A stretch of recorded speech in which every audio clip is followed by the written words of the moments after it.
Hello students, कैसे हो आप सभी। आज मैं आपके YouTube channel easy bio teach पर लेकर आई हूँ जेनेटिक्स की क्लास, क्लासिकल जेनेटिक्स।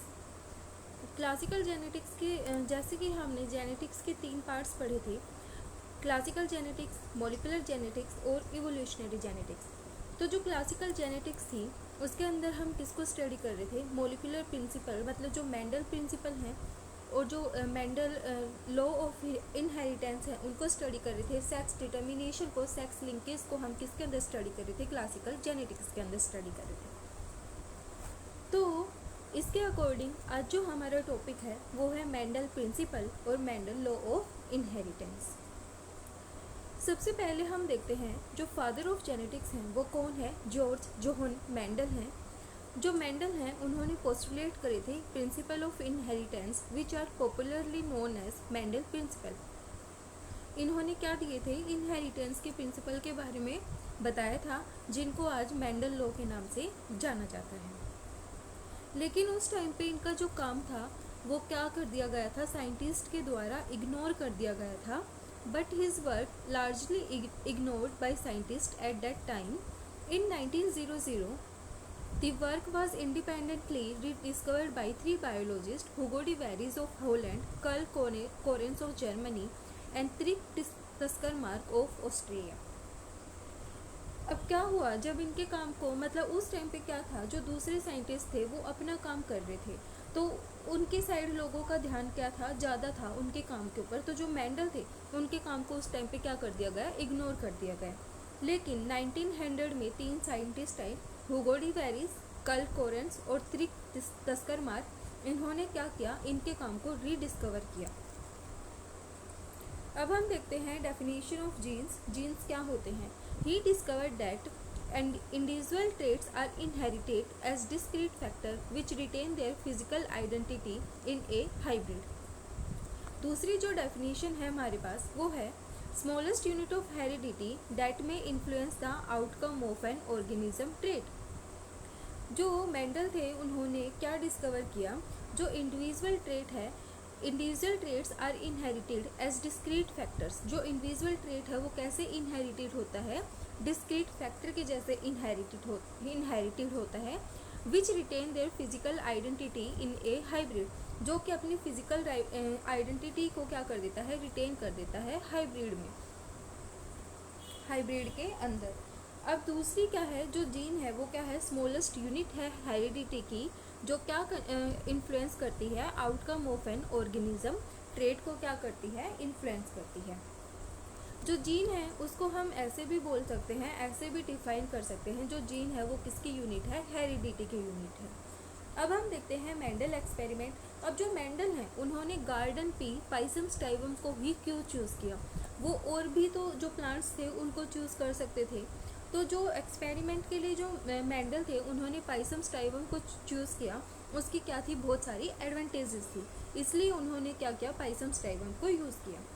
सबसे पहले हम देखते हैं जो कैरेक्टरिस्टिक्स हैं वो है, उसके अंदर जो पाइसम स्टाइवम है उसके अंदर एक well defined discrete characters present थे, बाइसेक्सुअल फ्लावर्स थे, predominant self fertilization, easy hybridization, easy to cultivate and relatively short life cycle.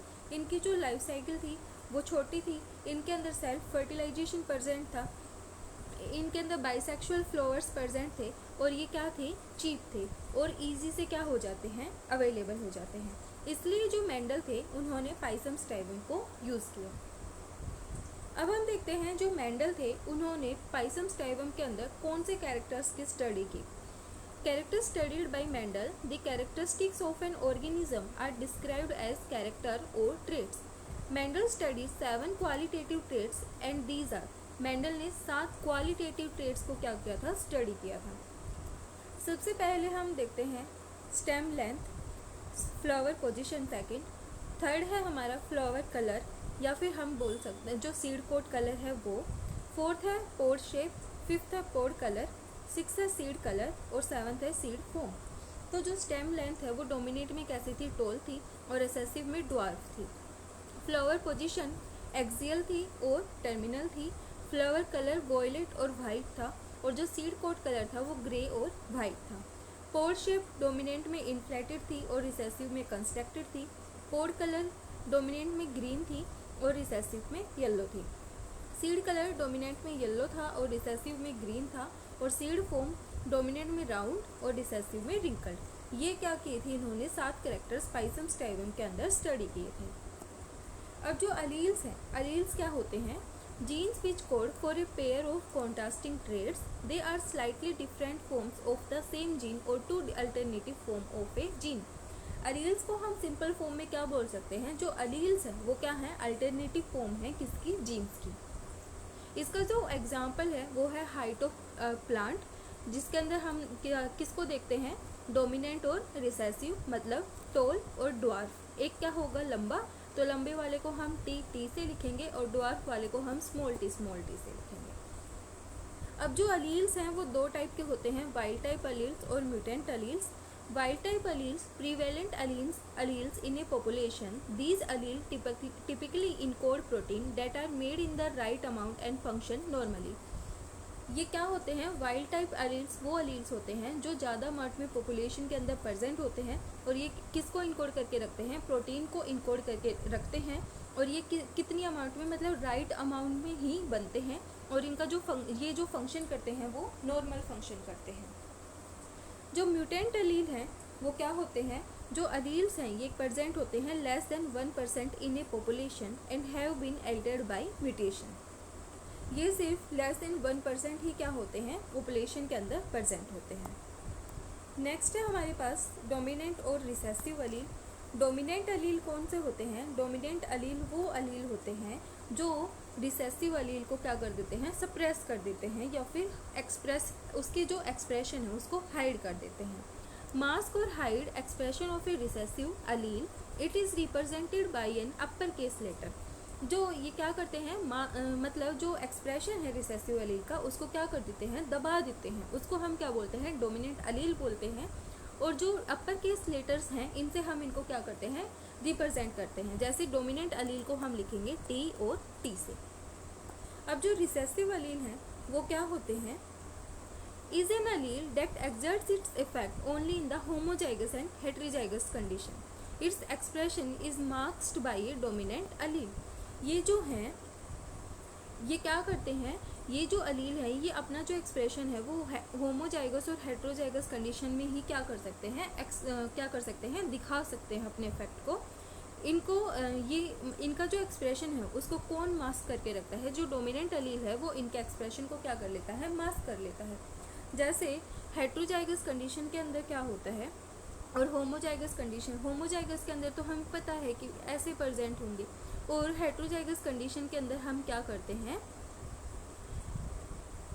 Heterozygous condition के अंदर हम इनके पेयर बनाते हैं, तब ये क्या करते हैं? अपने जो एक्सप्रेशन है उनको शो करते हैं।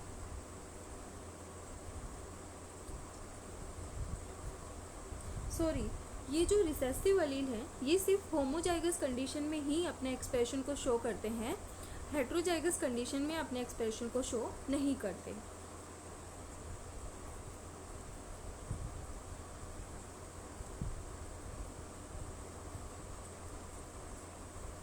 अब हम देखते हैं होमोजाइगस एंड हेटेरोजाइगस।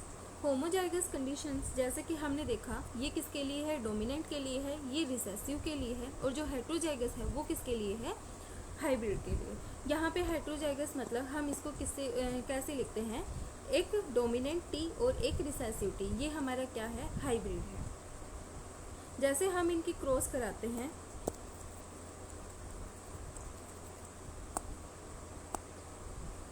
टी ये हमने ले लिए डोमिनेंट के और ये हमने ले लिए रिसेसिव के। जब हमने इनकी क्रॉस कराई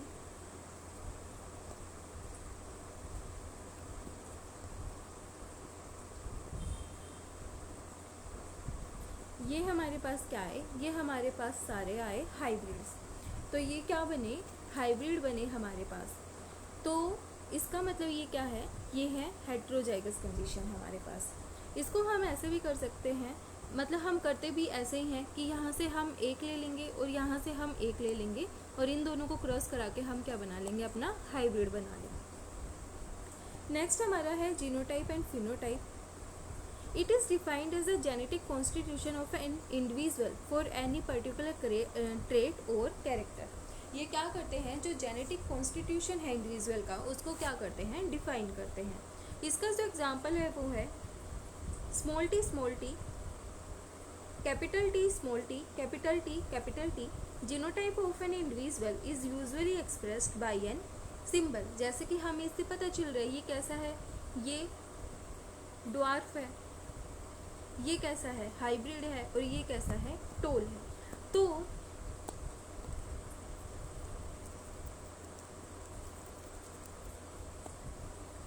जब हमें ये पता चलता है किसी को देख के कि भाई ये कैसा है, ये ड्वार्फ है, ये हाइब्रिड है और ये टोल है, तो ये हम इसकी क्या देख रहे हैं, फिजिकल अपीयरेंस देख रहे हैं.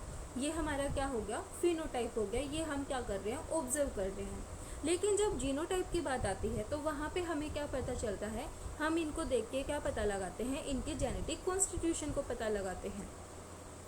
अभी हमने ऊपर एग्जाम्पल से देखा, जैसे कि हमें इनको देख के पता चला कि ये ड्वार्फ है, ये टोल है. ये हमारे क्या है, ऑब्जर्वेबल प्रॉपर्टीज़ हैं इंडिविजुअल की किसी भी पर्टिकुलर ट्रेट के लिए. उसको हम क्या बोलते हैं, फिनोटाइप बोलते हैं. अब हम देखते हैं Mendel law of inheritance. Mendel law of inheritance are applicable to sexually reproducing eukaryotic organism. Mendel law of inheritance किसके लिए एप्लीकेबल होता है, जो सेक्सुअली रिप्रोड्यूसिंग यूकैरियोट ऑर्गेनिज्म होते हैं उनके लिए क्या होता है, एप्लीकेबल होता है. On the basis of experiment on pisum sativum, Mendel propose the law of inheritance known as Mendel law.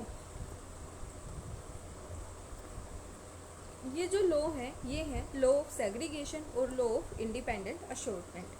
सबसे पहले हम देखते हैं लॉ ऑफ सेग्रीगेशन. जो लॉ ऑफ सेग्रीगेशन है उसको हम बोलते हैं also known as law of purity of gametes. On the basis of monohybrid cross, Mendel formulated the law of segregation. Monohybrid cross के बेसिस पे जो मेंडल हैं उन्होंने किसको फॉर्मुलेट किया था, लॉ ऑफ सेग्रीगेशन को फॉर्मुलेट किया था. अब हम देखते हैं definition of law of segregation. This law states that each individual possesses two alleles for a particular character at the time of gamete formation. Alleles separate from each other so that each gamete carries only one allele. That gametes are always pure. इन्होंने क्या बोला, जब हमारे पास parents वाली generation होती है तब हमारे पास क्या होते हैं, दो दो एलील्स प्रेजेंट होते हैं. लेकिन जब हम इनके गैमेट्स बनाते हैं तो वो क्या हो जाते हैं, सेपरेट हो जाते हैं. तो इसको हम क्या बोलते हैं, law of purity of gamete बोलते हैं.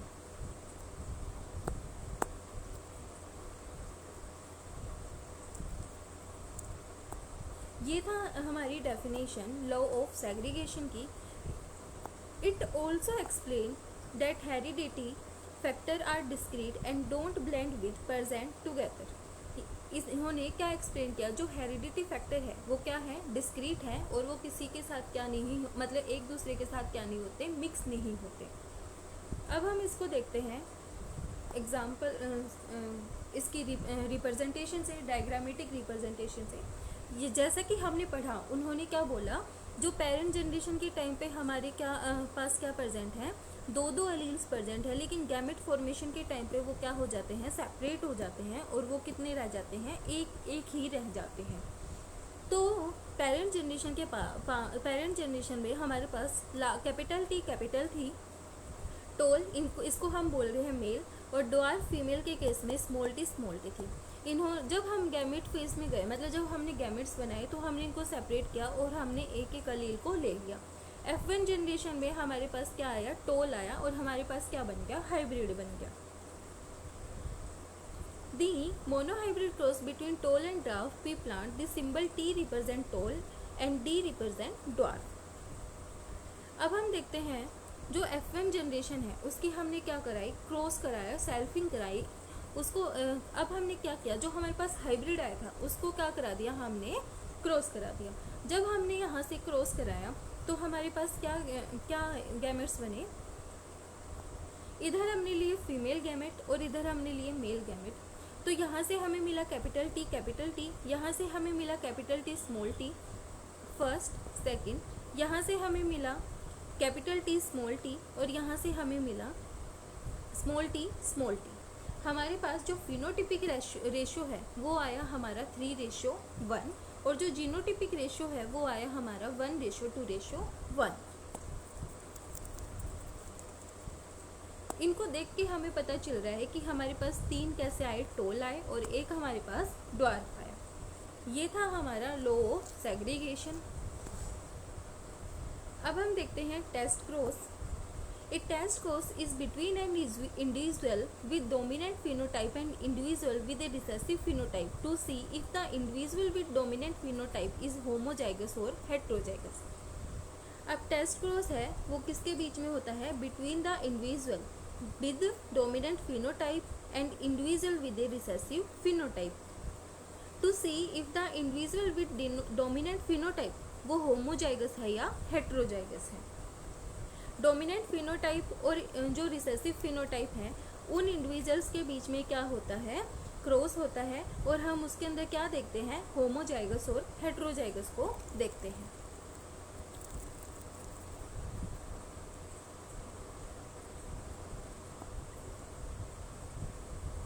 For example, in which a test cross is performed between a dwarf pea plant and a tall pea plant of unknown genotype। यहाँ पे हमने क्या किया? जो टेस्ट क्रॉस कराया वो ड्वार्फ पी प्लांट का टोल पी प्लांट के साथ कराया। तो जो टोल पी प्लांट है वो क्या है? होमोजाइगस। फर्स्ट कंडीशन में हमने क्या लिया? जो टोल पी प्लांट उसको होमोजाइगस ले लिया। तो टोल में हमारे पास कैपिटल टी है, ड्वार्फ में स्मॉल टी है। हमने जब गैमेट्स बनाए तो हमारे पास क्या आया? हाइब्रिड आया। तो यहाँ से हमें क्या पता चला? The tall plant must be producing only one kind of gamete and thus it is homozygous dominant. यहाँ से हमें क्या मिले? होमोजाइगस डोमिनेंट मिले। सेकंड में हमने क्या किया? Toll P plant is heterozygous, हमने हेट्रोजाइगस कंडीशन ली। तो वहाँ पे हमने जो हाइब्रिड है उसकी किसके साथ कराई? ड्वार्फ मतलब रिसेसिव कंडीशन में उनकी क्रॉस कराई। तो वहाँ पे हमारी जो F1 जनरेशन आई वो क्या आई?